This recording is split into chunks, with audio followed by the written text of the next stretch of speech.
മൂകം കരോതി വാചാലം പങ്കും ലംഘയതേ ഗിരിം യൽകൃപാതമഹം വന്ദേ പരമാനന്ദമാധവം.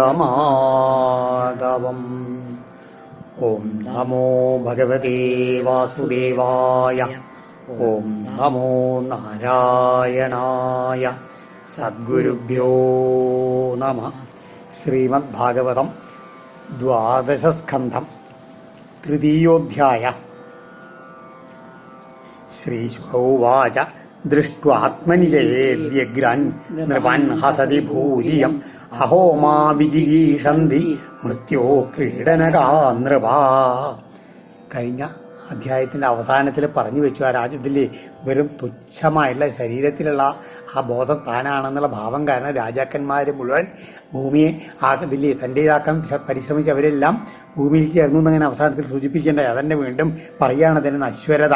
ശ്രീ ശുബ്രഹ്മർഷി എന്താണ് ദൃഷ്ടു ആത്മനി തന്നെ സ്വന്താക്കാൻ വേണ്ടിയിട്ട് പരിശ്രമിക്കുന്ന ഇതില്ലേ രാജാക്കന്മാരെ കണ്ടിട്ട് ഭൂരിയം അസതി ഭൂമി ഇവിടെ ഇങ്ങനെ പൊട്ടിച്ചിരിക്കുകയാണ് പറയുന്നതാണ്. എന്താണ് കഷ്ടക്കളി? എങ്ങനെയാണ് അന്തകൻ്റെ കയ്യിൽ ക്രീഡനകാ നൃപ എന്നാണ്. അന്തകൻ്റെ കയ്യിലെ കളിപ്പാട്ടങ്ങളാണ് അവർ എന്നെ ജയിക്കാൻ നോക്കുകയായിരുന്നു, കഷ്ടമെന്ന് ഭൂമിദേവി ചിരിക്കുന്നു പറയാണ്.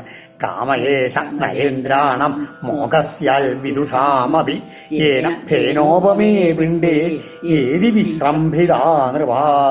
നോക്കൂ, വെറും ആഗ്രഹങ്ങൾ മാത്രമാണ് ഇതിന് കാരണം എന്ന് പറയാണ്. വിദുഷാമപി അറിവും എന്നില്ല എന്നുള്ളത് പണ്ഡിതന്മാരായുള്ള രാജാക്കന്മാർ കൂടിയിട്ട് എങ്ങനെയാണ് ഇതിൽ ഏന ഫേനോപമേ പിണ്ടേ ഈ ശരീരം എന്ന് പറഞ്ഞു കഴിഞ്ഞാൽ എന്താണ്? വെറും എന്താണ് ഇതിൽ നുരമാതിരി ഉള്ളെന്ന് പറയാണ്.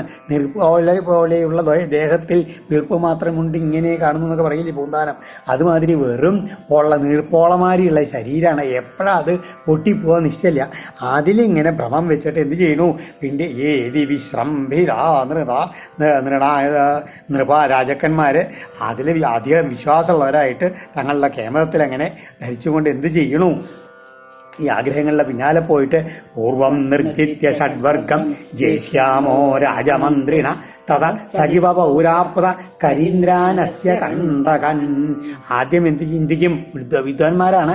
അപ്പോൾ തങ്ങളുടെ 6 ഇന്ദ്രിയങ്ങളുണ്ടല്ലോ, 5 ഇന്ദ്രിയങ്ങളെയും മനസ്സിനും അതിനെ കൂടെ ആദ്യം ജയിക്കും. എന്നിട്ട് എന്ത് ചെയ്യും? അന്യ രാജാക്കന്മാരുടെ, അതായത് ശത്രുക്കളായുള്ള രാജാക്കന്മാരുടെ അവരുടെ മന്ത്രിമാർ, അതുമാതിരി അവരുടെ മറ്റുള്ള പൗരന്മാർ, അവരുടെ ആന മുതലായുള്ള സൈന്യങ്ങൾ ഇവരെയൊക്കെ കീഴടക്കിയിട്ട് അവസാനം ശത്രുക്കളെയും ജയിക്കും. എന്നിട്ടോ ഏവം ക്രമേണ ജയിഷ്യാമ പൃഥ്വിം സാഗരമേഖലം ഇത്യാശാബദ്ധ ഹൃദയ നപശ്യന്ത്യന്തികേന്തകം.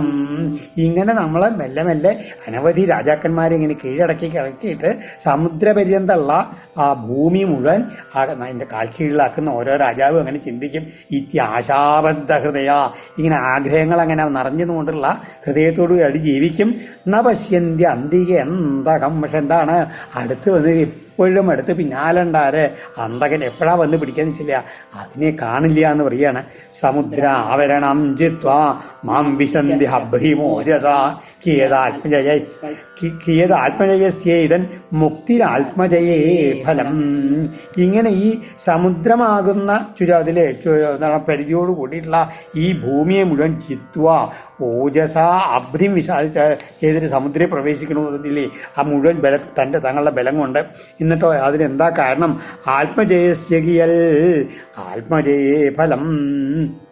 ഇതുകൊണ്ട് ഇതൊന്നും തന്നെ ആത്മാവിനെ ജയിക്കാൻ കഴിയുമോ? ഈ സമുദ്രം വരം പറ്റുന്ന ഭൂമി ജയിച്ചുകൊണ്ട് ഇല്ല. കാരണം ആത്മജയുണ്ടെങ്കിൽ മാത്രമേ മുക്തി ഉണ്ടാവുകയുള്ളൂ. അപ്പോൾ ഇതൊന്നും മുക്തിക്ക് ആവശ്യമുള്ള ഉതകുന്നതല്ല എന്നാണ് പറയുന്നത്.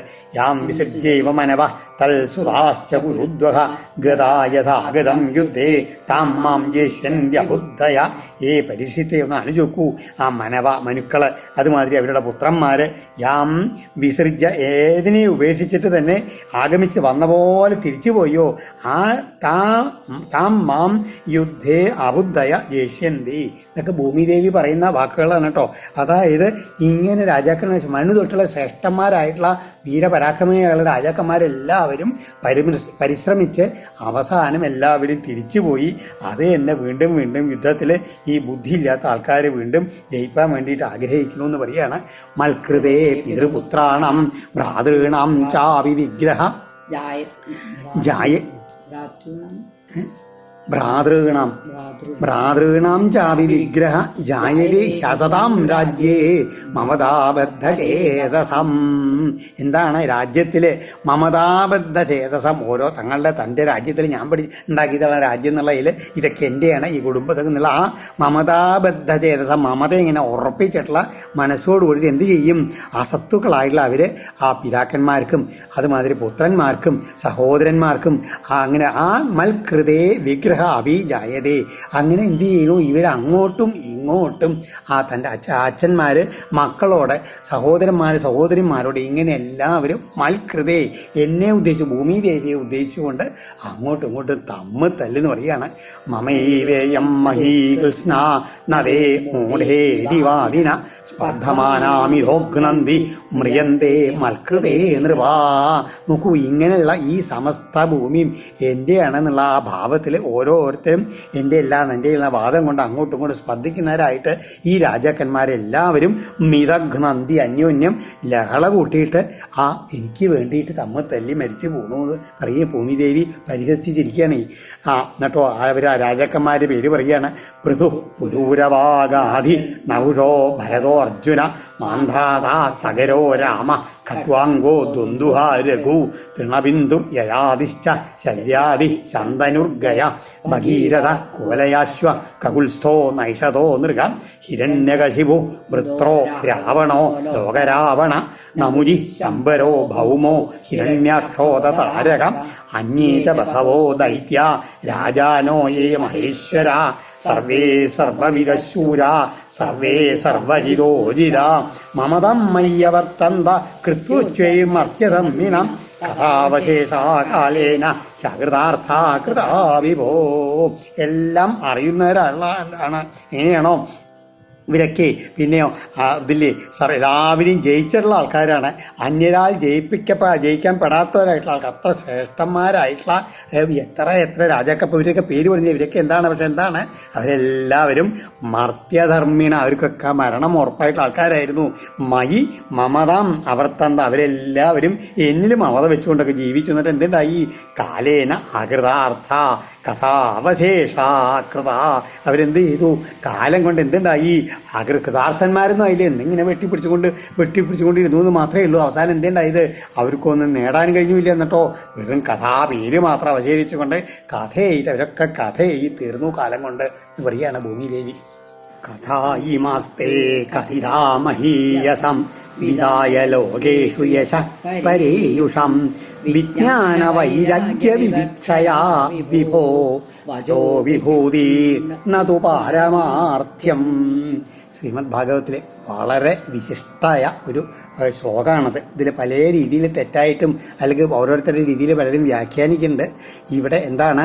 കഥാ ഈ മാസത്തെ ഞാനിവിടെ അങ്ങക്കിതാ ഈ അനവധി സ്കന്ധങ്ങളിൽ ആയിട്ടുണ്ടല്ലോ, അനവധി കഥകൾ അങ്ങക്ക് പറഞ്ഞു തരുന്നു പറഞ്ഞു എന്തിനാണ്? ഇല്ലേ പരേയുഷാം എന്താണ്? യശോ എന്താണ്? യശ വിദായ പരേയുഷാം മഹീയസാം, മഹാരഥന്മാരായിട്ടുള്ള അനവധി ആൾക്കാർ അവരെല്ലാവരും മരിച്ചുപോയി. എങ്ങനെ? യശസ്സിനെ ഭൂമിയിൽ വെച്ചുകൊണ്ട് മരിച്ചുപോയി. അവരുടെയൊക്കെ ഈ കഥകളുണ്ടല്ലോ, എന്തിനു വേണ്ടിയിട്ടാണ് ഞാനിതൊക്കെ പറഞ്ഞു തന്നത്? അങ്ങക്ക് ഈ പ്രപഞ്ചത്തിൽ യഥാർത്ഥത്തിലുള്ള ജ്ഞാനവും വിജ്ഞാനവും അത് കഴിഞ്ഞാൽ അനുഭവജ്ഞാനം ഉണ്ടാവണം. അത് മാത്രമല്ല ഇതെല്ലാം അവാസ്തവാണെന്നുള്ള ഭാവത്തിൽ വൈരാഗ്യം വരാനും കൂടി വേണ്ടിയിട്ടാണ് ഇതൊക്കെ പറഞ്ഞത്. തേ കഥിത, അങ്ങയോട് ഞാൻ പറഞ്ഞു, ഹേ വിഭോ എന്നാ വിളിക്കുന്ന പരീക്ഷത്തിന്. അതായത് യഥാർത്ഥത്തിലെ വസ്തുക്കളുടെ സാരം അറിയാൻ കഴിവുള്ള ആളാണ് അങ്ങ്. അതുകൊണ്ട് വചോ വിഭൂതി നതു പാരമാർത്ഥ്യം. ഈ വാഗ്വിലാസങ്ങൾ അതിൽ പല രീതിയിലുള്ള കഥകളൊക്കെ അങ്ങനെ പറഞ്ഞിരുന്നില്ലേ? ഇതൊക്കെ എന്താണ്? നതു പാരമാർത്ഥ്യം. ഇത് പരമാർത്ഥത്തെ സംബന്ധിച്ചതല്ല എന്നാണ്. അതായത് വാസ്തവമല്ല എന്നല്ല, കഥകളൊക്കെ ഉണ്ടായിട്ടുണ്ടാവാം. പക്ഷേ ഈ കഥകളിൽ കേട്ട് ഇതിലിങ്ങനെ മുഴുകി ഇരിക്കില്ല. അതിന്നൊക്കെ മനസ്സിലാക്കുന്നത് എന്താണ്? അന്നത് പാരമാർത്ഥ്യം, അതായത് പരമാർത്ഥ തത്വത്തെ പ്രയോഗിപ്പിക്കാൻ മനസ്സിലാക്കാൻ ഇതൊന്നും ഉതകില്ല. കാരണം ഇതെല്ലാം എന്തിനു വേണ്ടിയിട്ടാണ്? ഈ ഇല്ലാത്ത ഈ പ്രപഞ്ച വസ്തുക്കളുള്ള നമുക്ക് അമിതമായിട്ടുണ്ടാകുന്ന ഈ ഇതുണ്ടല്ലോ, അതായത് കാമം അല്ലെങ്കിൽ രാഗം എന്നുള്ളത് ഇല്ലാണ്ട വൈരാഗ്യം വരാൻ വേണ്ടി, ഇതിൽ നിന്ന് വൈരാഗ്യം വരാൻ വേണ്ടി മാത്രമാണ് ഞാൻ ഇതൊക്കെ അങ്ങേ പറഞ്ഞു തന്നത്. അങ്ങൊരു കാര്യം മനസ്സിലാക്കിക്കോളൂ. യസ്തുത്തമ ശ്ലോക ഗുണാനുവാദ സംഗീയദേവീക്ഷ്ണം അമംഗളഘ്ന തമേവ നിത്യം ശൃണുയാദവീക്ഷം കൃഷ്ണേമലം ഭക്തിം അഭീപ്സമാന. അതുകൊണ്ട് നമുക്ക് എന്തേ വേണ്ടൂ? ഈ കഥകളെന്നൊക്കെ ചിന്തിച്ച് ഇതെല്ലാം നശ്വരാണെന്ന് മനസ്സിലാക്കിയിട്ട് വൈരാഗ്യം വന്നതിന് ശേഷം അമംഗളഗ്നങ്ങളായിട്ടുള്ള ആ ഉത്തമ ശ്ലോകനായിട്ടുള്ള ഭഗവാന്റെ ആ കഥകളുണ്ടല്ലോ, ഗുണകഥനം, അതങ്ങനെ എപ്പോഴും എങ്ങനെയാണ് ആ സംഗീയതേ എന്നാണ്, സത്തുക്കളായിട്ടുള്ള ആൾക്കാരെങ്ങനെ പാടിക്കൊണ്ടിരിക്കുന്നുണ്ട്. അതങ്ങനെ കേട്ടുകൊണ്ടിരുന്നാൽ കൃഷ്ണേ അമലാം ഭക്തിം, ആ കൃഷ്ണനുണ്ടല്ലോ ഒരിക്കലും നശിക്കാനുള്ള നിർമ്മലമായിട്ടുള്ള ആ ഭക്തിയെ ഉണ്ടാവും. അത് ആഗ്രഹിക്കുന്ന തമേവ നിത്യം അഭീക്ഷണം ശൃണുയൽ. അതുകൊണ്ട് ഭഗവാന്റെ ഭക്തി ഉണ്ടാവാൻ വേണ്ടിയിട്ട് ആ ഭഗവാന്റെ ഭക്തി വർദ്ധിപ്പിക്കുന്ന ലീലകളായിട്ടുള്ള കഥകളുണ്ടല്ലോ, അത് മാത്രമേ കേൾക്കേണ്ടതുള്ളൂ. അതാണ് പരമാർത്ഥത്തിനെ സംബന്ധിച്ചുള്ളത്. അല്ലാണ്ട് വാസ്തവം എന്നല്ല, പരമാർത്ഥ ബോധം, ആ പരമാർത്ഥ തത്വം അല്ലെങ്കിൽ പരമാർത്ഥ സത്യം അറിയാനുള്ള മാർഗം എന്താണ്? ഭഗവത് കഥകൾ കേൾക്കുക. മറ്റു രാജാക്കന്മാരുടെ വീരവയസ്സും കേട്ടിട്ട് കാര്യമില്ല. അവരെല്ലാം വന്നവരൊക്കെ വന്ന വഴിക്ക് പോയി എന്ന് പറയുകയാണ് ശിവബ്രഹ്മർഷി. രാജോവാച കേനോവായേന ഭഗവൻ കലേർദോഷൻ കലൗജന വിരമിഷ്യൻ ഉപചിതം തന്നെ ബ്രൂഹി യഥാമുനി. അപ്പൊ പരീക്ഷിത്ത് വീണ്ടും ചോദിക്കുകയാണ്, ഈ കലികാലം ഇങ്ങനെ വർദ്ധിച്ച് അതിൽ ദോഷങ്ങൾ ഇങ്ങനെ കൂടിക്കൂടി വരല്ലേ, ആ സമയത്ത് ഈ കലികാലത്തിലെ ജനങ്ങൾ എങ്ങനെയാണ്, എന്ത് ഉപായം കൊണ്ട് ഈ ഇതിലേക്ക് ദോഷങ്ങളെയൊക്കെ നശിപ്പിക്കും, അത് അങ്ങ് എനിക്ക് പറഞ്ഞു തരണേ എന്ന് പറയുകയാണ് ശിവബ്രഹ്മർഷിയോട്. യുഗാനി യുഗധർമാംശ മാനം പ്രളയകൽപ്പയോ കാലസ്യ ഈശ്വരരൂപസ്യ ഗതിം വിഷ്ണോർമഹാത്മനാ. അതുമാതിരി ഓരോ യുഗങ്ങളെ പറ്റിയിട്ടും ആ യുഗങ്ങളിലുള്ള യുഗധർമ്മങ്ങളെ പറ്റിയിട്ടും അതുമാതിരി അതിൻ്റെയൊക്കെ ഒരു എത്ര ഉണ്ട്, കാലത്തിനൊക്കെ എങ്ങനെയാണ് ഓരോ യുഗങ്ങളിലെയും സമയം എത്ര ഉണ്ട്, അതൊക്കെ ഇതിലുള്ള കൽപ്പം ഏതൊക്കെ രീതിയിലുണ്ട് എന്നുള്ള അതൊക്കെ ഒന്ന് എനിക്ക് ഓരോ യുഗത്തിലുള്ള യുഗധർമ്മങ്ങളെയും ഒക്കെ എനിക്ക് ഒന്ന് വിസ്തരിച്ച് പറഞ്ഞു തരണം എന്ന് പറയുകയാണ്. വീണ്ടും പരീക്ഷിച്ച് ഇതൊക്കെ ആദ്യത്തിൽ പറഞ്ഞു കൊടുത്താണ്. അപ്പോൾ ശ്രീശുഖബ്രഹ്മർഷി ഒന്ന് അതൊക്കെ ചുരുക്കി പറയുകയാണ്. ശ്രീശുഖോവാച കൃതേ പ്രവർത്തതേ ധർമ്മ ചതുഷ്പാത്തജനൈർധൃതാം സത്യം ദയാ തപോദാനം ഇരിപാദാ വിഭോ നൃപാം. ശ്രീശുഖബ്രഹ്മർഷി പറയുകയാണ്, കൃതയുഗത്തിലെ ധർമ്മത്തിന് ചതുഷ്പാദ് 4 പാദങ്ങളുണ്ടായിരുന്നു എന്നാണ്. അത് എങ്ങനെയാണ്, ഏതൊക്കെയാണത്? സത്യം, ദയ, തപം, തപസ്, ദാനം, ഇങ്ങനെ 4 പാദങ്ങളാണ് ആ കൃതയുഗത്തിൽ ഉണ്ടായത്. ധർമ്മത്തിൻ്റെ 4 പാദങ്ങൾ ഇതെല്ലാം നല്ല പൂർണ്ണമായിട്ട് ഉണ്ടായിരുന്നു കൃതയുഗത്തിൽ എന്നാണ് പറയണത്. സന്തുഷ്ട കരുണാമൈത്ര ശാന്ത ദാന്ത സ്ഥിതിക്ഷവ ആത്മാരാമ സമദൃശ പ്രായശ ശ്രമണാജന. കൃതയുഗത്തിലെ എല്ലാവരും സന്തുഷ്ടന്മാരാണ്. വേറെ അവർക്ക് വിഷമങ്ങളൊന്നുമില്ല. പിന്നെയോ അങ്ങോട്ടും ഇങ്ങോട്ടും കാരുണ്യം ഉള്ളവരാണ്, മൈത്രി ഉള്ളവരാണ്, മനസ്സിനെയും ഇന്ദ്രിയങ്ങളെയൊക്കെ നന്നായിട്ട് ജയിച്ചവരാണ്. അതുമാതിരിയോ ആ തിരിക്ഷവ നല്ല സഹന സ്വഭാവമുള്ള ആൾക്കാരാണ്. ആത്മാവിൽ രമിക്കുന്ന ആൾക്കാരായിരുന്നു. സമദൃശ എല്ലാവരും വസ്തുക്കളെയും ഒരുപോലെ ഒന്നാണ്, എല്ലാം ആത്മസ്വരൂപത്തിൽ കാണുന്നവരായിരുന്നു അവർ. മിക്കവാറും ജനങ്ങളും അങ്ങനെ ഇതിന് പരിശ്രമിച്ചുകൊണ്ട് ഇതിലില്ലേ എങ്ങനെ ഇതിന് മുഴുകിക്കൊണ്ട് സ്വാധ്യായങ്ങളിലൊക്കെ മുഴുകി അങ്ങനെ എപ്പോഴും ശ്രമിച്ചുകൊണ്ടിരിക്കുന്ന ആൾക്കാരായിരുന്നു അവരെന്ന് പറയുകയാണ്. ഈശ്വരധ്യാനങ്ങളിൽ നമുക്ക് തൽപരന്മാരായിട്ട്. ഇനി ത്രേതായം ധർമ്മപാദാനം തുര്യാം സോഹീയദേശനൈ അധർമ്മപാതൈർ അനൃത ഹിംസാസന്തോഷ വിഗ്രഹൈ. ത്രേതായുഗം വന്നപ്പോഴേക്ക് ഇന്നുണ്ടല്ലോ ഈ ധർമ്മത്തിൻ്റെ 4 പാദങ്ങളുണ്ടോ, അതിൻ്റെ 4 പാദങ്ങളിൽ 4 അംശം ഇല്ലാണ്ട് എന്ന് പറയുകയാണ്. അതിൻ്റെ വിപരീതമായിട്ടുള്ളതാണ് സത്യം, ദയ, തപസ്, ദാനം, ഇങ്ങനെ 3 പറഞ്ഞില്ലേ. അപ്പോൾ ആ സത്യത്തിൻ്റെ വിപരീതമായിട്ടുള്ള അമൃതം വന്നു. പിന്നെയോ ദയ എന്നുള്ളതിൻ്റെ വിപരീതമായിട്ടുള്ള ഹിംസ, അതുമാതിരി തപസ്സിൻ്റെതായിട്ടുള്ള വിപരീതമായിട്ട് അസന്തോഷം, ഒരു തൃപ്തിയില്ലാത്ത അവസ്ഥ അത് വന്നു. പിന്നെയോ അസന്തോഷ വിഗ്രഹൈ, അതുമാതിരി ദാനം എന്നുള്ള എല്ലാവരോടും സമഭാവതയുള്ള കരുണ ഇതൊക്കെയാണ് ഇതിൽ എന്താണ് ദാനം എന്നുള്ളത്. ആ ദാനത്തിൻ്റെതായിട്ട് എന്താ ഈ അങ്ങോട്ട് അവിടുന്ന് തട്ടിപ്പറിച്ച് ഇങ്ങോട്ട് എടുക്കുക എന്നുള്ള ഭാവങ്ങളായി തീർന്നു. അതാണ് അധർമ്മപാതൈ. 4 കൊണ്ട് ഈ കൊണ്ട് മെല്ലെ മെല്ലെ ധർമ്മത്തിൻ്റെ പാദങ്ങൾ ഒരു കാൽഭാഗം ശോഷിച്ചു എന്ന് പറയുന്നു ത്രേതായുഗത്തിൽ. തഥാ ക്രിയാതപോ നിഷ്ഠ നാരിഹിംസ്ര നലംബട ത്രൈവർഗിക സ്ത്രൈവൃദ്ധ വർണ്ണ ബ്രഹ്മോത്തരാ നൃപ. ഈ ത്രേതായുഗത്തിലെ ജനങ്ങൾ എങ്ങനെയെന്ന് വെച്ച് കഴിഞ്ഞാൽ നല്ല ക്രിയ, തപസ്, അതുമാതിരി അതിലൊക്കെ നല്ല നിഷ്ഠയുള്ള ആൾക്കാരായിരുന്നു. ആദിഹിംസ, അധികമായിട്ട് ഹിംസകളൊന്നും ചെയ്യാത്തവരായിരുന്നു. അധികമായിട്ടുള്ള വിഷയത്തിലുള്ള താല്പര്യം അവർക്ക് ഉണ്ടായിരുന്നില്ല. ത്രൈവർഗിക, 3 പുരുഷാർത്ഥങ്ങളെ വേണ്ട രീതിയിൽ പ്രമാണാക്കിയിട്ട് ഇതില്ലേ, ഇതാണ് ധർമ്മം, അർത്ഥം, കാമം, ഇതിനെയൊക്കെ വേണ്ട രീതിയിൽ പുരുഷാർത്ഥങ്ങളെ ശ്രദ്ധിക്കുന്ന ആൾക്കാരായിരുന്നു. ത്രൈവൃദ്ധ, വേദകർമ്മങ്ങളിലൊക്കെ നിപുണന്മാരായിരുന്നു. അതുമാതിരി വർണ്ണ ബ്രഹ്മോത്തര, ബ്രഹ്മാദി ഇതിൽ ബ്രഹ്മാവ്, ബ്രാഹ്മണൻ, അതുമാതിരി ക്ഷത്രിയൻ, വൈശ്യൻ, 3 വർണ്ണങ്ങളൊക്കെ വേണ്ട രീതിയിൽ അവരുടെ പ്രവൃത്തികൾ ചെയ്തുകൊണ്ടിരിക്കുന്ന കാലം അതായിരുന്നു ത്രേതായുഗവും. തപ സത്യദയാദാനേഷ്വർത്ഥം ഹ്രസതി ദ്വാപരേ ഹിംസാതുഷ്ട്യമൃത ദ്വേഷൈർ ധർമ്മസ്യാധർമ്മലക്ഷണൈ.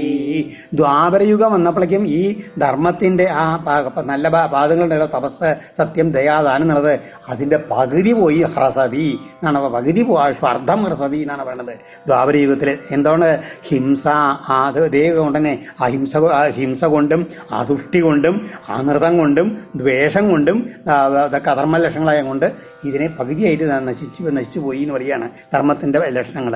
യശസ്വിനോ മഹാശീല മഹാശീല എന്നാണ് യശസ്വിനോ മഹാശീല സ്വാധ്യായാധ്യയനേ രത ആഢ്യ കുടുംബിനോ ഹൃഷ്ട വർണ്ണ ക്ഷത്രദ്വയോത്തര. ഇതേമാതിരി എല്ലാവരും ആൾക്കാരെങ്ങനെയാണ് നല്ല യശസ്വികളായിരുന്നു. അതുമാതിരി നല്ല സൽസ്വഭാവമുള്ള ആൾക്കാരാണ്. സ്വാധ്യായങ്ങൾ ചെയ്യാനും അതുമാതിരി, അതായത് വേദം പഠിക്കുക, അതുമാതിരി പുരാണങ്ങളൊക്കെ പഠിക്കുക, അത് പഠിപ്പിക്കുക, അതിലൊക്കെ നല്ല താല്പര്യമുള്ള ആൾക്കാരായിരുന്നു. ആഢ്യ ധനവാന്മാരാണ്. കുടുംബികളൊക്കെ ആൾക്കാരെല്ലാവരും സന്തോഷമായിരുന്നു. വർണ്ണങ്ങൾ ക്ഷത്രിയർക്കും ബ്രാഹ്മണർക്കൊക്കെ പ്രാമാണ്യം ഉണ്ടായിരുന്നു. മറ്റേതിൽ ബ്രാഹ്മണരായിരുന്നു കേമം. ഏതിലെ ത്രേതായുഗത്തിൽ ഇതിൽ ക്ഷത്രിയരും ബ്രാഹ്മണരും ഒരേപോലെ പ്രാമാണ്യമുള്ളവരായി. കലൗതു ധർമ്മഹേതൂനം തുര്യാംശോ ധർമ്മഹേതുഭി ഏധമാനൈ ഹീയമാണോ ഹ്യന്തേ സോപി വിനങ്ഷ്യതി. ഈ കലികാലാകുമ്പോഴേക്ക് എന്താവും, ഈ ധർമ്മത്തിൻ്റെ പാദങ്ങളുടെ ധർമ്മഹേതുക്കളായിട്ടുള്ള ആ സത്യം, ദയ, തപസ്, ദാനം, ഇതിൻ്റെയൊക്കെ 3/4 ഭാഗം നശിച്ചുപോയി. 4 തുര്യാംശ അവശിഷ്യതേ, 4 ഭാഗേ ഉണ്ടാവൂ എന്ന് പറയുകയാണ്. എന്നിട്ടോ അത് തന്നെ ഏതമാനൈ അധർമ്മഹേതുക്കളായിട്ടുള്ള ആ ഹിംസ, അതുമാതിരി കളവ്, ദമ്പം എന്നൊക്കെ പറഞ്ഞാൽ ഇതൊക്കെ ഉണ്ടല്ലോ, അതൊക്കെയുള്ള ആ അധർമാംശങ്ങളായിട്ടുള്ളതുകൊണ്ട് ഇതും കൂടിയിട്ടാണ് നശിച്ച് ഹ്യന്തേസോ ഒബിവീനങ്ക, ബാക്കിയുള്ളതും കൂടിയിട്ട് അതും കൂടി നശിക്കുന്ന അവസ്ഥ വരും എന്ന് പറയുകയാണ് കലികാലത്തിൽ. ആ സമയത്തോ കലികാലത്തിലോ തസ്മിൻ ലുബ്ധ ദുരാചാര നിർദ്ദയ ശുഷ്കവൈരിണ ദുർഭഗ ഭൂരിതരിഷാശ്ച ശൂദ്രാദാശോത്തരാജനാ. 2 അപ്പം കലികാലത്ത് എങ്ങനെയാവും എല്ലാവരും പൊതുവെ പ്രായേണ ലുബ്ധന്മാരാണ്. നല്ല ലോഭം, പിശുക്ക്, അതുമാതിരി വേണ്ടാത്ത പ്രവൃത്തികൾ മാത്രം ചെയ്യുന്ന ആൾക്കാർ, ഒട്ടും ദയയില്ലാത്ത ആൾക്കാർ, നിസ്സാര കാരണം കൊണ്ട് അങ്ങോട്ടും ഇങ്ങോട്ടും വൈരം കരുതിയിരിക്കുന്ന ആൾക്കാർ, ദുർഭഗ ഭാഗ്യമില്ലാത്ത ആൾക്കാരാണ്. എന്നാലോ ഭൂരി തരിഷ അത്യാഗ്രഹങ്ങൾ, എന്തിനും ആഗ്രഹമാണ്, അത്യാഗ്രഹമുള്ള ആൾക്കാരാണ്. ദാശോത്തര, അവരെങ്ങനെയെന്ന് വെച്ചാൽ മുക്കുവന്മാർ, ശൂദ്രന്മാരൊക്കെ അങ്ങനത്തെ സ്വഭാവക്കാരാണ്. അധികവും ശൂദ്ര സ്വഭാവമാണ് എല്ലാവർക്കും ഉണ്ടാവുക. സത്വം രജസ്തമൈരി ദൃശ്യന്തേ പുരുഷേ ഗുണ കാലസഞ്ചോദിതാസ്തേ വൈ പരിവർത്തന്ത ആത്മനി. സത്വം, രജസ്, തമസ്, ഇങ്ങനെ 3 ഗുണങ്ങളാണ് ഒരു പുരുഷനിൽ സാധാരണ ഉള്ളത് എന്ന് പറയുകയാണ്. അത് ഈ കാലത്തിൻ്റെ പ്രേരണയ്ക്കനുസരിച്ചിട്ട് മനസ്സിൽ മാറ്റങ്ങൾ വരുന്നത് ഈ ഗുണങ്ങളുടെ ഏറ്റക്കുറച്ചിൽ കാരണമാണെന്ന് പറയുകയാണ്. അത് യുഗധർമ്മങ്ങൾക്കനുസരിച്ച് എങ്ങനെയാണ് ഈ 5 പദ്യങ്ങളെ കൊണ്ട് സത്വവും രജസ്വവും തമസ്സും എങ്ങനെയാണ് വരണമെന്ന് കാണിക്കുകയാണ്. അതായത് പ്രഭവന്തി യഥാ സത്വേ മനോബുദ്ധീന്ദ്രിയാണി ച തഥാ കൃതയുഗം വിദ്യാൽ ജ്ഞാനേ തപസിയൽ രുചി. ഇതിപ്പോൾ പുറത്തുള്ള യുഗങ്ങളുടെ അവസ്ഥയാണ് പൊതുവേ പ്രായണം പറഞ്ഞു. ഇനി എങ്ങനെയെന്ന് വെച്ച് കഴിഞ്ഞാൽ ഓരോ മനുഷ്യൻ്റെ ഉള്ളിലും ഈ യുഗങ്ങളുടെ ഭാവം വരുന്നതാണ്. അതെങ്ങനെയാ വെച്ചാൽ പ്രഭവന്തി യഥാ സത്വേ മനോബുദ്ധി ഇന്ദ്രിയാണിച്ച, എല്ലാവരുടെ ഉള്ളിലും മനസ്സിലും ബുദ്ധിയിലും ഇന്ദ്രിയങ്ങളിലൊക്കെ ആ സാത്വിക ഭാവം, സാത്വിക ഗുണം വർദ്ധിക്കുന്നുണ്ടല്ലോ. തഥാ കൃതയുഗം വിദ്യാൽ. ആ സമയത്ത് എന്താ വെച്ചാൽ കൃതയുഗം വന്നു എന്ന് തന്നെ. കൃതയുഗം വരുമ്പോൾ എന്താ ഉണ്ടാവുക? വിദ്യാൽ ജ്ഞാനേ തപസിയൽ രുചി. അത് എങ്ങനെയാണ്? ജ്ഞാനത്തിലും തപസ്സിലൊക്കെ എല്ലാവർക്കും നല്ല രുചി ഉണ്ടാവും, ഇഷ്ടം ഉണ്ടാവും എന്ന് പറയുകയാണ്. അതാണ് കൃതയുഗം എന്ന് പറഞ്ഞു കഴിഞ്ഞാൽ. യഥാ ധർമാർത്ഥകാമേഷു ഭക്തിർഭവതി ദേഹിനം തഥാ ത്രേതാ രജോവൃത്തി ഇരിജാനീഹി ബുദ്ധിമൻ. അതുമാതിരി ബുദ്ധിമാനായിട്ടുള്ള രാജാവെ ഒന്ന് മനസ്സിലാക്കിക്കോളൂ. ഈ ശരീരികൾക്ക് ധർമ്മങ്ങളിലും അർത്ഥങ്ങളിലും കാമങ്ങളിലും മാത്രം താല്പര്യം എങ്ങനെ ഉണ്ടാവണോ അത് അപ്പോഴങ്ങനെ രജോ ഗുണം അങ്ങനെ വർദ്ധിക്കും കുറച്ചായിട്ട്. അതിനെയാണ് ത്രേതായുഗം എന്ന് പറയുന്നത്. യഥാ ലോഭസ്ത്വസന്തോഷോ മാനോ ദംഭോധ മത്സര കർമ്മണാം ച അഭികാമ്യാനാം ദ്വാപരം തത് രജസ്തമാ. കൃതയുഗത്തിൽ എങ്ങനെയായിരുന്നു? സത്വഗുണം മാത്രമേ ഉണ്ടായിരുന്നുള്ളൂ. അതുമാതിരി ത്രേതായുഗത്തിൽ രജോ ഗുണം. ഇപ്പം ഈ ദ്വാപരത്തിൽ എങ്ങനെയാണ്? രജസ്സും തമസ്സും വന്നു. അപ്പം എങ്ങനെയാണ്? ലോഭം, പിശുക്ക്, അസന്തോഷം, വേണ്ടാണ്ടുള്ള മാനം, ദംഭം, മത്സരം, ഈ ഭാവങ്ങൾ അങ്ങനെ ജനങ്ങളിൽ വർദ്ധിക്കും. എന്നിട്ടോ വെറും കാമ്യകർമ്മങ്ങളിൽ മാത്രം ശ്രദ്ധ വർദ്ധിക്കും. മോക്ഷകർമ്മങ്ങളിലൊന്നും ആഗ്രഹം ഉണ്ടാവില്ല. അപ്പോഴോ രജസ്സും തമസ്സും കൂടിയിരിക്കണമെന്ന് ആ സമയത്ത് മനസ്സിലാക്കാം. അതാണ് ഒരു മനുഷ്യൻ്റെ മനസ്സിൽ ദ്വാപരയുഗത്തിൻ്റെ ഭാവം വരാന്ന് ചിന്തിക്കാന്നാണ്. യഥാ മായാനൃതം തന്ദ്ര നിദ്രാഹിംസാ വിഷാദനം ശോകോ മോഹോ ഭയം ദൈന്യം സകലി താമസസ്മൃത. എപ്പോ ജനങ്ങളിൽ ഇതേമാതിരി കാപട്യം, മായ, ആനൃതം, അസത്യഭാഷണം, അതുമാതിരി ഒരു തരം ആലസ്യം, ഉറക്കം, അന്യരെ ഉപദ്രവിക്കാനുള്ള വളരെ വാസന, പരപീഡനം, ദുഃഖം, എപ്പോഴും കരയുക, വെറുതെ വിപരീത ജ്ഞാനം, ഒന്നിനെയൊക്കെ വേണ്ട രീതിയിൽ എടുക്കാണ്ട് എപ്പോഴും വിപരീതമായിട്ട് ചിന്തിക്കുക, ഭയം, ദൈന്യം, ഇങ്ങനെ ഇതൊക്കെ എപ്പോൾ വർദ്ധിച്ചു വരണോ അപ്പോൾ ആ തമോ ഗുണപ്രധാനമായിട്ടുള്ള ആ കലി എല്ലാവരുടെയും മനസ്സിൽ വർദ്ധിച്ചിരിക്കണോ എന്ന് കലിയുഗമാണ് വന്നിരിക്കണമെന്ന് മനസ്സിലാക്കാമെന്ന് പറയുകയാണ്. യസ്മാൻ ക്ഷുദ്രദൃശോ മർത്യ ക്ഷുദ്രഭാഗ്യ മഹാശന കാമിനോ വിത്തഹീനശ്ച സ്വൈരണ്യശ്ച സ്ത്രീയോസതി. ഈ കലികാലത്ത് എങ്ങനെ ഉണ്ടാവും? ഈ തമോ ഗുണം വർദ്ധിച്ചിട്ട് എന്തായി തീരും? മനുഷ്യന്മാരെല്ലാവരും ക്ഷുദ്രദൃശ ായിട്ടുള്ള കാര്യങ്ങളെ മാത്രമേ കാണൂ. ഒരു പറയാണ് ഭാഗ്യഹീനന്മാരായിരിക്കും. ധാരാളം ഇതിലെ മഹാശനാക്കി എത്ര കിട്ടിയാലും ഭക്ഷിച്ചാലും തൃപ്തി വരാത്ത ആൾക്കാരായിരിക്കും. വെറും ലൗകികമായിട്ടുള്ള വിഷയങ്ങളുടെ പിന്നാലെ പോകുന്ന കാമികളായിരിക്കും. എന്നാലോ അതിനുള്ള സമ്പത്തുണ്ടോ? അതില്ലേനും. സ്ത്രീകളാണെച്ചാലോ പാതിവൃത്തിയൊക്കെ വിട്ടിട്ട് ഇതിലെ സ്വൈരിണികളായിട്ട് അങ്ങനെ ചുറ്റി നടക്കുന്നവരായിരിക്കും, അസതികളായിരിക്കും അവരെന്ന് പറയുകയാണ്. ദസ്യുത്കൃഷ്ട ജനപദ വേദ പാഷണ്ഡദൂഷിത രാജാനശ്ച പ്രജാപക്ഷ ശിഷ്ണോദരപരാദ്വിജ. എങ്ങനെയാണ്? ദസ്യുൽകൃഷ്ട ജനപദ, രാജ്യങ്ങളിലെല്ലാവരും എങ്ങനെയായിരിക്കും? കള്ളന്മാരെ കൊണ്ട് നിറയുന്നു, ദസ്യുക്കളെ കൊണ്ട് അങ്ങനെ നിറയും. അവർ വന്ന് എല്ലാവരും അതിൽ പിടിച്ച് പറിച്ചെടുക്കുക. അതാ അങ്ങനെ വല്ല കഴിവുള്ള ആൾക്കാർ കഴിവില്ലാത്ത ആൾക്കാരെ ഇന്ന് പിടിച്ച് പറിച്ചെടുക്കുക. വേദ പാഷണ്ഡ ദൂഷിത, വേദങ്ങളുടെ തത്വങ്ങളൊക്കെ ഈ പാഖണ്ഡന്മാർ, അതായത് പാപഖണ്ഡങ്ങളായിട്ടുള്ള ഇതിൽ ഓരോ ആൾക്കാരുണ്ടല്ലോ, അവരാണ് അതിനെയൊക്കെ വേദങ്ങളൊക്കെ വേണ്ടാത്ത രീതിയിൽ വ്യാഖ്യാനിച്ചുകൊണ്ട് അങ്ങനെ ഇരിക്കും. പിന്നെയോ രാജാക്കന്മാരോ പ്രജാപക്ഷ, അവർ പ്രജകളെ അവരെ മുടിപ്പിക്കുന്ന പ്രജകളുടെ സമ്പത്തും സുഖമൊക്കെ ഭക്ഷിക്കുന്ന ആൾക്കാരായിട്ട് രാജാക്കന്മാരെന്ന് പറയുകയാണ്. പിന്നെയോ ദ്വിജ ബ്രാഹ്മണരോ ശിഷ്ണോദരപര, വെറും ഗൃഹസ്ഥാശ്രമികളായിട്ട് വിഷയതൽപരന്മാരായിട്ട് ഭക്ഷണപ്രിയന്മാരായിട്ട് അങ്ങനെ ശിഷ്ണോദരപര, വെറും ഇതില്ലേ ഭക്ഷണത്തിന്റെ പിന്നാലെ പോകുന്ന ആൾക്കാരായി തീരും ബ്രാഹ്മണരെന്ന് പറയുകയാണ്. അമ്രത വടവോശൗച ഭിക്ഷവശ്ച കുടുംബിന തപസ്വിനോ ഗ്രാമവാസ ന്യാസിനോത്യർത്ഥലോലുപ. ബ്രഹ്മചാരികൾ എങ്ങനെയായിരിക്കും? അമ്രത, അവരാ ബ്രഹ്മചാരിവ്രതം ഒന്നും വേണ്ട രീതിയിൽ ചെയ്യാത്ത ആൾക്കാരായിരിക്കും, ശൗചഹീനന്മാരായിരിക്കും, വെറും കുടുംബികൾ. ഗൃഹസ്ഥാശ്രമത്തിലെ ആൾക്കാർ എങ്ങനെ ചെയ്യത്തില്ലേ? അവരെന്ത് ചെയ്യും? കുടുംബികളായിട്ട് ഇങ്ങനെ ഭിക്ഷ കൊടുക്കേണ്ടവർക്ക് അത് അവർ മറ്റുള്ളവർക്ക് ഭിക്ഷ കൊടുക്കുകയാണ് വേണ്ടത്. അവർ മറ്റുള്ളവരുടെ അടുത്ത് നിന്ന് ഭിക്ഷ അയച്ചു കൊണ്ട് വന്നിട്ട് ജീവിക്കാൻ പുറപ്പെടും ഗൃഹസ്ഥാശ്രമികളെ. തപസ് ചെയ്യുന്ന ആൾക്കാരെന്ത് ചെയ്യും? വെറും ഗ്രാമങ്ങളിൽ കാട്ടിൽ പോയിട്ട് ഏകാന്തത്തിൽ ഇരുന്നിട്ട് തപസ് ചെയ്യേണ്ടത്. അവർ നാട്ടിലൊക്കെ ചുറ്റിപ്പറ്റിക്കുന്നതുകൊണ്ട് അവിടുത്തെ ലൗകിക വിഷയങ്ങളിലൊക്കെ മുഴുകിക്കൊണ്ടും ആസ്വദിച്ചുകൊണ്ടും അവരങ്ങനെ കഴിയും. തപസ്സുകൾ ചെയ്യുന്ന ആൾക്കാർ. ന്യാസിന അർത്ഥലോലുവാ. എല്ലാം ത്യാഗത്തിൻ്റെ ലക്ഷണമാണ് സന്യാസം എന്ന് പറയുക, അല്ലെങ്കിൽ സന്യാസത്തിൻ്റെ ലക്ഷണമാണ് കർമ്മഫലത്യാഗം. അങ്ങനെയുള്ള ആൾക്കാരെ എന്ത് ചെയ്യും? വെറും അർത്ഥലോലുവ, സമ്പത്തിൽ പണത്തിൽ മാത്രം മുഴുകിക്കൊണ്ടില്ലേ പിന്നാലെ ആശ്രമം പണിതിട്ടും അതിൻ്റെ അതായിട്ടും ഇതായിട്ടും ഇങ്ങനെ ഓരോ പ്രവൃത്തികളായിക്കൊണ്ട് സന്യാസിമാരും നടക്കും എന്ന് പറയാണ്. ഹ്രസ്വകായ മഹാഹാര ഭൂര്യപത്യ ഗതഹ്രിയ ശശ്വൽ കടുകഭാഷിണ്യ ശൗര്യമായോരു സാഹസ. എല്ലാവരും പ്രായേണ ഉയരം കുറഞ്ഞവരായിരിക്കും. മഹാഹാരം ധാരാളം ഭക്ഷിക്കുന്ന ആൾക്കാരായിരിക്കും. ഇതൊക്കെ കലികാലത്തിലെ പൊതുവെ ജനങ്ങളുടെ ലക്ഷണങ്ങൾ പറയുകയാണ്. ഭൂരി അപത്യ, ധാരാളം വെറും സന്താനോൽപാദനമാണ് അവരുടെ പ്രധാന ജോലി എന്ന് പറയുകയാണ്. ഗതഹ്രിയ, ലജ്ജ എന്നുള്ളത് അടുത്തു കൂടെ പോയിട്ടില്ല. ലജ്ജ എന്ന് പറഞ്ഞാൽ എന്താണ്? തെറ്റായിട്ടുള്ള പ്രവൃത്തികൾ ചെയ്യാനുള്ള ഒരു വിഷമം, അതാണ് ലജ്ജ. അതില്ലാത്തവരാണ്. ശശ്വൽ കടുക ഭാഷിണ്യ, എപ്പോഴും ആരോടെ എന്നും കൊണ്ട് തമ്മിൽ തല്ലിക്കൊണ്ടും എതിർത്ത് ആ വർത്തമാനം പറയത്തില്ലേ, മുഖത്തിൽ പറയുമ്പോൾ വായിന്ന് വാക്കാണ്ട് വന്നാൽ അപ്പ ചകടത്ത് അടിക്കാൻ തോന്നില്ല. ആ രീതിയിലുള്ള ഭാഷയാണ് എല്ലാവരും അതിൽ എപ്പോഴും അപ്രിയം പറയുന്ന ആൾക്കാരായിരിക്കും. ചൗര്യമായോരു സാഹസ, കളവ്, കാപട്യം, സാഹസം, ഇതൊക്കെ എല്ലാവരുടെയും ആരുടെ കയ്യിൽ നിന്നും വിട്ടുപോയിട്ടുണ്ടാവില്ല എന്ന് പറയുകയാണ്. പിന്നെയോ പണയിഷ്യന്തി വൈക്ഷുദ്ര കിരാട കൂടകാരിണ അനാപദ്യ വിമംസ്യന്തേ വാർത്താം സാധുഗുപ്സിതം.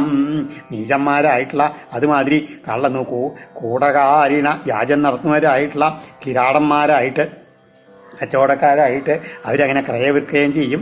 പണയിഷ്യന്തി, അനാപതി ആപത്തില്ലായിരിക്കുന്ന സമയത്ത് കൂടിയിട്ട് ജുഗുപ്സിതാം വാർത്താം സാധുമംസ്യന്തേ. അതായത് ഈ എങ്ങനെയാണ് സാധാരണ എന്തെങ്കിലും ആപദ്ധർമ്മങ്ങളായിട്ടാണ് നമ്മുടെ ബ്രാഹ്മണന്മാർക്ക് ശൂദ്രന്മാർ അങ്ങനെ എന്തെങ്കിലും ചേരുന്നത്. എന്നാലോ ഒന്നും ലാഭത്തുള്ളൊന്നും ഇല്ലാത്ത സമയത്തിലും കൂടിയിട്ട് വേദങ്ങളിൽ നിഷേധിക്കപ്പെട്ടുള്ള നിന്ദ്യമായിട്ടുള്ള മാർഗങ്ങളൊക്കെ ചെയ്തുകൊണ്ട് തോന്നിയ മാതിരിയുള്ള ഇതാണ് സാധു ജുഗുപ്സിതാം.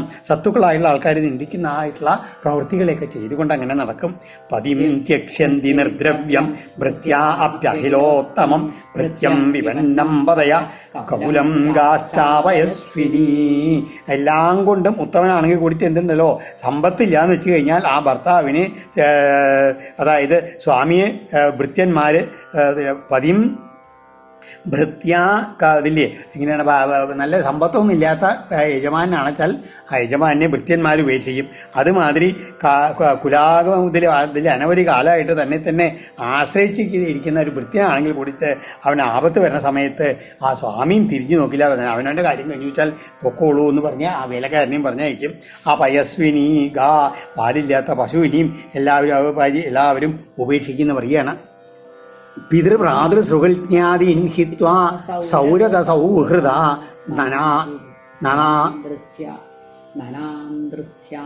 നാന്തൃശ്യാല സംവാദ ദീനാസ്ത്രൈണാ കലൗനര. കലികാലത്തില് പൊതുവെ എല്ലാവരും എങ്ങനെ വെച്ചാൽ അവനവൻ്റെ അച്ഛൻ, അമ്മ, സഹോദരന്മാർ, ബന്ധുക്കള് അവരൊക്കെ ഹിത്വാ വെറും എങ്ങനെയാണ് ഭാര്യയുടെ ബന്ധുക്കളെ ഇതിലെ ഭാര്യയുടെ അച്ഛൻ, ഭാര്യയുടെ സഹോദരൻ, അങ്ങനെയുള്ള അവരായിട്ടില്ലേ അവരോടായിട്ടായിരിക്കും ബന്ധം. കാരണം സ്ത്രൈണ കലൗനര, വെറും ആ സ്ത്രീജിതന്മാരായിട്ടായിരിക്കും അവരുടെ പിന്നാലെ ആയിരിക്കും എല്ലാവരുടെയും പോക്കെന്ന് പറയുകയാണ്. ശൂദ്ര പ്രതിഗ്രഹിഷ്യന്തി തവോവേഷോപജീവിന ധർമ്മം വക്ഷ്യന്തി അധർമ്മജ്ഞ അദൃഹ്യോത്തമാസനം. ശൂദ്രന്മാരായിട്ടുള്ള ആൾക്കാരുണ്ടല്ലോ, അതായത് ശുചിത്വം ഒന്നും വന്നിട്ടില്ല, അവർക്ക് പ്രവൃത്തികാലത്തിൻ്റെ തത്വമൊന്നും അറിയ ആൾക്കാർ എന്ത് ചെയ്യും?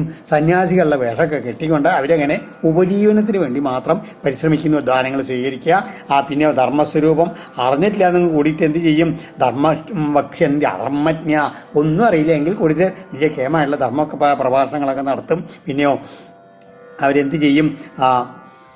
അതിരുഹ്യോത്തമാസനം അങ്ങനെ കേമായിട്ട് ഉത്തമ സ്ഥാനത്തിനെ വേണ്ടി പിടിച്ചിരുത്തിയിരുന്നു. അവിടെ നിന്നുകൊണ്ട് വലിയ പ്രഭാഷണങ്ങളൊക്കെ നടത്തി അധർമ്മം എന്നുള്ള രീതിയിൽ ധർമ്മം എന്നുള്ള രീതിയിൽ അധർമ്മത്തിനെ എല്ലാവർക്കും ഉപദേശിച്ചു കൊടുക്കുകയും ചെയ്യുക പറയുകയാണ്. നിത്യം ഉദ്വിഗ്ന മനസോ ദുർഭിക്ഷകര കരിശിത നിരന്നേ ഭൂതലേ രാജൻ അനാവൃഷ്ടിഭയാതുരാ. എങ്ങനെയെന്ന് വെച്ച് കഴിഞ്ഞാൽ എപ്പോഴും ദുഃഖിച്ചിട്ടുള്ള ആൾക്കാരായിരുന്നു ഇതിൽ ഭൂമിയിൽ മനുഷ്യരെ എന്നിട്ടോ. കാരണം നിരന്നേ അനാവൃഷ്ടി ഭയാതുര, ഇതിൽ ഭക്ഷണം കിട്ടിയില്ലെങ്കിലോ മഴ കിട്ടുമോ അല്ലെങ്കിൽ അനാവൃഷ്ടി മഴ ഇല്ലാത്ത കാലം വരുമോ, ഇങ്ങനെ എപ്പോഴും ഭയം കൊണ്ട് അങ്ങനെ ക്ലേശിച്ചുകൊണ്ട് എന്ത് ചെയ്യും, ചില ക്ഷാമങ്ങൾ വരും. എന്നാലോ അത് അങ്ങനെ എപ്പോഴും വിഷമിച്ചുകൊണ്ട് രജോഗുണം വർദ്ധിച്ച രീതിയിൽ എല്ലാവരും കഴിയുകയെന്ന് പറയുകയാണ്. വാസോന്നപാനശയന വ്യവായ സ്നാനഭൂഷണൈർ ഹീനാ പിശാച സന്ദർശ ഭവിഷ്യന്തി കലൗ പ്രജാ. വസ്ത്രം, ഭക്ഷണം, അതുമാതിരി കിടക്കാനുള്ള സാധനങ്ങൾ, വിഷയസുഖം, സ്നാനം, അലങ്കാരങ്ങളുള്ള അതൊന്നും ഇല്ലാണ്ട് ജനങ്ങളുണ്ടല്ലോ കലികാലത്തിൽ അവസാനം ആകുമ്പോഴേക്കും പിശാചുക്കളുടെ മരി അങ്ങനെ ചുറ്റി തിരിയാൻ തുടങ്ങും. കലൗ കാകിണിയേപ്യർത്ഥേ വിഗൃഹ്യ ത്യക്ത സൗഹൃദ ത്യക്ഷ്യന്തി പ്രിയൻ പ്രാണൻ ഹനിഷ്യന്തി സ്വകാനവീ. ഇതിൽ കാകിണിക എന്ന് പറഞ്ഞാൽ അതിൽ 20 കവടി എന്ന് പറയാം. അത്ര തുച്ഛമായിട്ടുള്ള സമ്പത്തിന് വേണ്ടിയിട്ട് ത്യക്ത സൗഹൃദ. ഇതിലെ കുടുംബത്തിൽ എന്തെങ്കിലും പണ്ട് ഭാഗം വെക്കുന്ന സമയത്ത് ഒരു പാത്രം ഇങ്ങോട്ട് താൻ ഉദ്ദേശിച്ച പാത്രം ഇങ്ങോട്ട് കിട്ടാണ്ട് വേറെ അങ്ങോട്ടും അങ്ങനെ ചെറിയ ചെറിയ കാര്യങ്ങൾ മതി. അല്ലെങ്കിൽ ഒരു 1/2 സെൻറ്റ് അങ്ങോട്ടും ഇങ്ങോട്ടും വളച്ച് കിട്ടിയെന്നോ ഇങ്ങനെ എന്തെങ്കിലും പറഞ്ഞിട്ട് അഭ്യർത്ഥേ വിഗൃഹ്യ ത്യക്ത സൗഹൃദ. എല്ലാ ബന്ധങ്ങളും ഞാൻ ജീവിച്ചിരിക്കേണ്ട ഞാൻ ഉള്ള മുഖത്ത് നോക്കില്ല എന്നൊക്കെ പറയുന്ന ആൾക്കാരില്ലേ, അതുമാതിരി ത്യക്ഷ്യന്തി പ്രിയൻ പ്രാണൻ ഹനിഷ്യന്തി സ്വകാനവീ. വളരെ വേണ്ട അങ്ങനെ അങ്ങോട്ട് മത്സരിച്ചിട്ട് തൻ്റെ ചിലപ്പോൾ അവർ തങ്ങളുടെ ശരീരത്തിന് ഉപയോഗിക്കും ചെറിയ ചെറിയ കാര്യങ്ങൾ പറഞ്ഞ് ഒന്നും എന്തെങ്കിലും പണങ്ങി കഴിഞ്ഞാൽ പോയിട്ട് ആത്മഹത്യ ചെയ്യാൻ അങ്ങോട്ട് പോയിട്ട്. ഇനി അല്ലാന്നുണ്ടെങ്കിലോ സ്വകാനഭിഹനിക്കുക, അല്ലാന്നുണ്ടെങ്കിലോ ചെറിയ കാര്യത്തിന് വേണ്ടിയിട്ട് അങ്ങോട്ട് കൊല്ലാനും മടിക്കില്ല എന്ന് പറയുകയാണ്. രക്ഷിഷ്യന്തി മനുജാ സ്ഥവിരോപിതരാവപി പുത്രൻ സർവാർത്ഥകുശലൻ ക്ഷുദ്രാ ശിഷ്ണോദരംഭര. എല്ലാവരും എങ്ങനെ തരും? ശിഷ്ണോദരംഭര. വെറും വിഷയമാർഗത്തിലും വയറ് നിറയ്ക്കേണ്ട കാര്യത്തിലും മാത്രമേ എല്ലാവർക്കും ഇതിന് ആഗ്രഹം ഉണ്ടാവും എന്ന് പറയുകയാണ്. എന്നിട്ടോ വേറെ ഒന്നിനും വിലമതിക്കാത്ത കൊണ്ട് എന്ത് ചെയ്യും? വയസ്സായിട്ടുള്ള അച്ഛന്മാർ, അമ്മമാർ, അവരൊക്കെ ഉണ്ടല്ലോ, അവരെന്നും വേണ്ട രീതിയിൽ മക്കള് രക്ഷിക്കില്ല എന്ന് പറയുകയാണ്. കലൗനരാജൻ ജഗദം പരം ഗുരും ത്രിലോകനാഥാനതപാദപങ്കജം പ്രായേണ മത്യാ ഭഗവന്തമച്യുതം യക്ഷ്യന്തി പാഷണ്ഡ വിഭിന്ന ചേതസ. രണ്ടും പാഖണ്ഡ വിഭിന്ന ചേതസ. രാജൻ ഒരു കാര്യം മനസ്സിലാക്കിയാൽ മതി. ഈ കലികാലത്തിലെ പാഖണ്ഡ വിഭിന്ന ചേതസായി പാഖണ്ഡന്മാരാൽ മനസ്സിലാക്കി പറഞ്ഞത് കൊടുത്തിട്ട് യഥാർത്ഥത്തിലുള്ള തത്വം, വേദത്തിന്റെ തത്വം അല്ലെങ്കിൽ മനസ്സിലാക്കാത്ത ആൾക്കാരുണ്ടല്ലോ, അവരെന്ത് ചെയ്യും? പ്രായേണ ജഗതാം പരം ലോകത്തിന്റെ മുഴുവൻ പരമഗുരുവായിട്ടുള്ള എങ്ങനെയാണ്? ത്രിലോകനാഥ ആനതപാദ പങ്കജം. 3 ലോകത്തിലെ നാഥന്മാരായിട്ടുള്ള എല്ലാവരും ആരുടെ പാദങ്ങളെ വന്ന് നമസ്കരിക്കണു. അങ്ങനെയുള്ള പാദങ്ങളോട് കൂടിയിട്ടുള്ള അച്യുതനായിട്ടുള്ള ഭഗവാനെ ഒരിക്കലും യജിക്കില്ല, ഒരിക്കലും ഭഗവാനെ ഭജിക്കില്ല എന്ന് പറയുകയാണ്. ആ ഭഗവാന്റെ മഹത്വം എന്താണ്? എന്നാമധേയം മ്രിയമാണ ആതുര പവൻ സ്ഖലൻ വാ വിവശോ ഗൃണൻ പുമൻ വിമുക്ത കർമാർഗള ഉത്തമം ഗതിം പ്രാപ്നോതി യക്ഷ്യന്തി നതം കലൗ ജനാ. ആ ഭഗവാന്റെ നാമധേയത്തിന്റെ മഹത്വം പറയുകയാണ്. എന്നാമധേയം മ്രിയമ, മരിക്കണ അവസ്ഥയിലിരിക്കുന്ന ആള്, അല്ലെങ്കിലോ രോഗങ്ങൾ വന്ന് ആതുരനായിട്ടിരിക്കുന്ന ആള്, പിന്നെയോ വഴിയിൽ വീഴേ അല്ലെങ്കിൽ എന്തെങ്കിലും എരടി ചെയ്യേ അങ്ങനെ, അല്ലെങ്കിൽ വിവശനായിട്ട് അസ്വാധീനായിട്ട് ഒരു പുരുഷൻ എന്നാമധേയം ഒരിക്കൽ ഉച്ചരിച്ചാൽ മതി. വിമുക്ത കർമാർഗള, എല്ലാ കർമ്മബന്ധങ്ങൾ അതിലെ പ്രതിബന്ധങ്ങളിൽ നിന്നൊക്കെ മോചിക്കപ്പെട്ടിട്ട് ഉത്തമം ഗതിം പ്രാപ്നോതി, ഉത്കൃഷ്ടമായിട്ടുള്ള ഗതിയെ പ്രാപിക്കണു. അങ്ങനെയുള്ള ഭഗവാനെ കലൗജനായഷ്യന്തി. ആ കലികാലത്തിൽ ഈ ഭഗവാന്റെ ഒരു നാമം ജപിക്കില്ല, അത്ര മാത്രമല്ല ആ ഭഗവാനെ ഭജിക്കുകയും ഒന്നും ചെയ്യില്ല എന്ന് പറയാണ്. ഈ കലികാലത്തിലെ ദുരവസ്ഥകളെയൊക്കെ പറഞ്ഞിട്ട് അപ്പം നേരത്തെ പരീക്ഷയിൽ ചോദിച്ചില്ലേ കലികാലത്തിൽ എന്താണ് ചെയ്യേണ്ടതെന്ന് അത് പറയുകയാണ്. പുംസാം കലികൃതാൻ ദോഷൻ ദ്രവ്യദേശാത്മസംഭവൻ സർവാൻ ഹരതി ചിത്തസ്ഥോ ഭഗവാൻ പുരുഷോത്തമ. ആ പുരുഷോത്തമനായിട്ടുള്ള ഭഗവാൻ ആരുടെ ഹൃദയത്തിലുണ്ടോ ആ ഭഗവാൻ എന്ത് ചെയ്യും? സർവം ദോഷാൻ എങ്ങനെയാണ്? ദ്രവ്യ ദേശ ആത്മ കാലം കൊണ്ട് അതുകൊണ്ട് ആ വസ്തുക്കളെ കൊണ്ട് ദേശങ്ങളെ കൊണ്ട് മനസ്സുകൊണ്ട് അതിലെ ആ സ്വയം സൃഷ്ടിച്ചുള്ള എല്ലാ കലികൃതാൻ ദോഷാൻ അത് എല്ലാ കലികാലത്തിലുള്ള എല്ലാ ദോഷങ്ങളെയും ഐശ്വര്യപൂർണനായിട്ടുള്ള ഭഗവാൻ നശിപ്പിക്കുന്നു പറയുകയാണ്. എങ്ങനെ? ഹരതി എങ്ങനെയാണ്? ചിത്തസ്ഥോ ഉള്ളിൽ, അതായത് ഭഗവാനെ വെച്ചാൽ മാത്രം മതി, ഭഗവാൻ ഉള്ളിലിരിക്കുക. എങ്ങനെ ഭഗവാൻ എപ്പോഴാണ് ഉള്ളിൽ വരിക? ശ്രുത സങ്കീർത്തിതോധ്യാത പൂജിത ചാതൃതോ വിവാ പ്രണാം തുനോതി ഭഗവാൻ ഹൃസ്തോ ജന്മായുധാശുഭം. ആ ഭഗവാനെ കേൾക്കുക, അതിൽ കീർത്തനം ചെയ്യുക, ഭഗവാന്റെ കഥകൾ അങ്ങനെ കേൾക്കുക, പിന്നെയോ ഭഗവാനെ ധ്യാനിക്കുക, ഭഗവാനെ പൂജിക്കുക, ഭഗവാനെ ആദരിക്കുക. ഇങ്ങനെയൊക്കെ ചെയ്യപ്പെട്ടാൽ ഭഗവാൻ എന്ത് ചെയ്യും? ഹൃസ്ഥ ഭഗവാൻ എല്ലാവരുടെയും ആ ചെയ്യുന്ന ആൾക്കാരുടെ ഹൃദയത്തിൽ ഭഗവാൻ എത്തിച്ചേരുന്നട്ടോ. നൃണാം ജന്മായുധ അശുഭം ദുനോതി. ഓരോ ഹൃദയത്തിൽ ഭഗവാനെ ധരിച്ചിട്ടുള്ളവരുടെ 10,000 ജന്മങ്ങളിൽ ഉണ്ടായിട്ടുള്ള അശുഭത്തെ പാപത്തെ മുഴുവൻ ഭഗവാൻ നശിപ്പിക്കും. യഥാഹേമ്നി സ്ഥിതോ വന്യർ ദുർവർണം ഹന്തി ധാതുജം ഏവമാത്മഗതോ വിഷ്ണുർ യോഗിനാം അശുഭാശയം. എങ്ങനെ സ്വർണത്തിൽ ഖനിയിൽ നിന്ന് കുഴിച്ചിരിക്കുന്ന ആ സ്വർണത്തിൽ ധാരാളം മാലിന്യങ്ങളുണ്ടായിരിക്കും. അത് സ്ഥിത വന്യ അതിൽ അഗ്നിയിലിട്ടാണ് പഴിപ്പിക്കുമ്പോൾ എന്തുണ്ടാകും? ആ മറ്റുള്ള ധാതുക്കളൊക്കെ ആ മാലിന്യങ്ങളായിട്ടുള്ള അതെല്ലാം അതിൽ നിന്ന് പോയി കഴിയുമ്പോൾ എങ്ങനെയാവും? ശുദ്ധമായിട്ടുള്ള ആ നല്ല സ്വർണമായിട്ട് മാറിത്തീരില്ലേ? അതുമാതിരി എപ്പോൾ ഭഗവാൻ ആ ഉള്ളിൽ വന്ന് നിറയണോ ആത്മഗത വിഷ്ണു ആ യോഗിനാം അശുഭാശയം, ആ യോഗികളുടെ ആ ഹൃദയത്തിലുള്ള അശുഭങ്ങളെക്കാൾ അശുഭവാസനകളെല്ലാം ഹനിക്കുന്നു പറയുകയാണ്. വിദ്യാതവ പ്രാണനിരോധ മൈത്രീ തീർത്ഥാഭിഷേകം വ്രതദാന ജപ്യൈർ നാത്യന്തശുദ്ധിം ലഭതേ അന്തരാത്മാ യഥാഹൃദിസ്തേ ഭഗവത്യനന്ദേ. നല്ല വേദാധ്യയനം അല്ലെങ്കിൽ നല്ല വളരെയധികം തപസ് ചെയ്യുക, ക്ലേശങ്ങളൊക്കെ സഹിക്കുക, പിന്നെയോ പ്രാണായാമം, അതുമാതിരി എല്ലാവരോടും മൈത്രീഭാവം, അതുമാതിരി തീർത്ഥസ്നാനങ്ങളൊക്കെ ധാരാളം ചെയ്യുക, ദാനങ്ങൾ ധാരാളം കൊടുക്കുക, മന്ത്രം ജപിച്ചുകൊണ്ടിരിക്കുക. ഇങ്ങനെ അന്ധക്കരണം അത്യന്ത ശുദ്ധിയെ ലഭിക്കണം വെച്ചാൽ ഇതൊക്കെ ചെയ്താൽ മാത്രം പോരാ. എന്ത് വേണം? അനന്തേ ഭഗവതി ഹൃദിസ്ഥേയതാ. ഇതെന്താ വേണം? എപ്പോഴും ഇതൊന്നും ആവശ്യമില്ല. അത് ചെയ്യുന്ന സമയത്തും ഭഗവാൻ ഉള്ളിലുണ്ടായിരിക്കണം. ഭഗവൻ തൻ്റെ ഹൃദയത്തിലുണ്ടെന്ന ഭാവത്തോട് ചെയ്താൽ മാത്രമേ ഇതിനൊക്കെ ഫലം ഉണ്ടാവൂ. ഇനി ഇതൊന്നും ചെയ്തില്ലെങ്കിലും ആ ഭഗവാനെ എപ്പോഴും ഉള്ളിൽ കണ്ടുകൊണ്ടിരിക്കുന്നുണ്ടെങ്കിലോ ഇതൊക്കെ ഉണ്ടല്ലോ, ഈ പരമമായുള്ള ശുദ്ധി ഇത് നിഷ്പ്രയാസം ഇതൊന്നും ചെയ്യാണ്ട് തന്നെ ലഭിക്കുകയും ചെയ്യും എന്നാണ് പറയണത്. തസ്മാൽ സർവാത്മനാരാജൻ ഹൃദിസ്ഥം കുരു കേശവം മ്രിയമാണോ ഹ്യവഹിത തതോ യാസിപരം ഗതിം. അതുകൊണ്ട് പരീക്ഷിത്തെ ഒന്ന് മാത്രം വിചാരിച്ചാൽ മതി. എന്താണ്? മ്രിയമാനം മരിക്കുന്നവരാണെന്ന് ഉറപ്പായിട്ടുണ്ട്. ഏതായാലും ശ്രദ്ധായുക്തനായിട്ട് അവഹിത എന്നാണ് പറയുന്നത്. ആ കേശവം ഹൃദിസ്ഥം ഗുരു, ആ ഭഗവാനെ ഉണ്ടല്ലോ ഹൃദയത്തിൽ ഉറപ്പിച്ചോളൂ. ഞാൻ എന്നാ ഉണ്ടാവുക? തഥ പരം ഗതിം യാസി. അതോടുകൂടിയിട്ട് അങ്ങക്ക് പരമമായിട്ടുള്ള ഗതിയെ പ്രാപിക്കാൻ കഴിയും. മ്രിയമാണേരഭിധ്യേയോ ഭഗവാൻ പരമേശ്വര ആത്മഭാവം നയത്യംഗ സർവാത്മാ സർവസംശയ. എല്ലാവരിലും ആത്മാവായിരിക്കുന്ന, എല്ലാവർക്കും പരമം ആശ്രയായിരിക്കുന്ന, ഐശ്വര്യപൂർണനായിരിക്കുന്ന ആ ഭഗവാൻ എന്ത് ചെയ്യും? ആ മ്രിയമാണേ മരണം സമീപിച്ചിരിക്കുന്ന ആൾക്കാരാൽ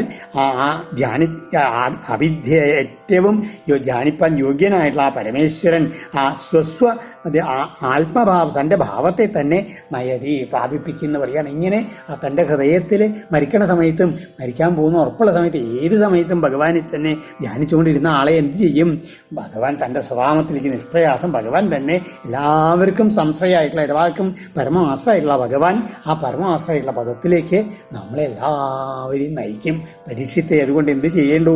കലേർ ദോഷനിരേ രാജൻ നസ്തിഹോ മഹൻ ഗുണ കീർത്തനാദേവകൃഷ്ണസ്യ മുക്തസംഗപരം വ്രജേ. അനവധി ദോഷങ്ങളുള്ള ഈ കലികാലത്തിലുണ്ടല്ലോ, ഒരു കാര്യം ഒന്ന് മനസ്സിലാക്കുള്ളൂ. ഒറ്റ ഒരൊറ്റ ഗുണമുണ്ടെന്ന് പറയണ ഏകോ മഹാൻ ഗുണ. എന്താണ്? കീർത്തനാദേവ കൃഷ്ണസ്യ മുക്തസംഘ പരം വ്രജയിൽ. ആ ഭഗവാന്റെ കീർത്തനങ്ങൾ ഒറ്റ ഒന്ന് കാരണം കൊണ്ട് എല്ലാ സംഘങ്ങളിൽ നിന്നും എല്ലാ ബന്ധങ്ങളിൽ നിന്നും മോചിക്കപ്പെട്ടിട്ട് ആ പരമാത്മാവിനെ പ്രാപിക്കാൻ കഴിയും. കൃതേയൽ ധ്യായതോ വിഷ്ണു ത്രേതായം യജതോ മഖൈ ദ്വാപരേ പരിചര്യായം കലൗ തത് ഹരികീർത്തനാൽ. കൃതയുഗത്തിലെ ധ്യാനം കൊണ്ടും ത്രേതായുഗത്തിലെ മഹത്തായുള്ള യജ്ഞങ്ങളെ കൊണ്ടും ദ്വാപരയുഗത്തിലെ പലതരത്തിലുള്ള പൂജാകർമ്മങ്ങളെ കൊണ്ടും ഭഗവാനെ എന്തൊക്കെ പരിശ്രമങ്ങളെ കൊണ്ടാണോ പ്രാപിക്കാൻ കഴിയുന്നത് അതെല്ലാം നിഷ്പ്രയാസം കലിയുഗത്തിൽ സാധിക്കും. അൽ ഹരികീർത്തനാൽ. ഹരിനാമകീർത്തനം മാത്രമേ വേണ്ടൂ. അതുകൊണ്ട് ഇതെല്ലാം സാധിക്കാൻ കഴിയും കലിയുഗത്തിൽ എന്ന് പറയുകയാണ് ശ്രീ ശിവബ്രഹ്മർഷി പരീക്ഷത്തിനോട്. ഹരി ഓം തത് സത്.